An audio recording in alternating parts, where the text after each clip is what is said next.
Best boyfriend যখন আমার বেস্টকে নতুন নতুন বকা দেয় ভার্সেস 1 মাস পর।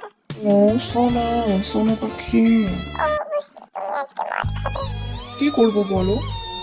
আজ আমার বন্ধুর বউ প্রেগনেন্ট হয়েছে, সেই উপলক্ষে এখন পার্টি দিচ্ছে। মদ ছাড়া পার্টি হয় না শোনা। আরে ছেলে মানে মদ, মদ মানে ছেলে। তাছাড়া আমি কি মাতাল? আমি তো মাঝে মধ্যে মদ নিয়ে এসে খাই। প্লিজ খেও না। আরে আমার দিব্যি তুমি যদি আজকে মদ খাও আমি খুব কষ্ট পাবো শোনা। পাগলামি কম করো, ফোন রাখো। তুমি আমার ভালোবাসা বুঝলে না শোনা।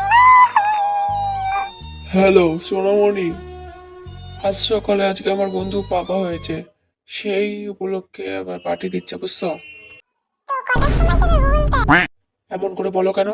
এই শোন শোন, বন্ধুর পাটির গুকে নিজের পাটির গুকটা খেয়ে আসিস বুঝছস? এই চুপ করে ঘুমিয়ে থাকবি, আমার কাছে যেন ফোন না আসে।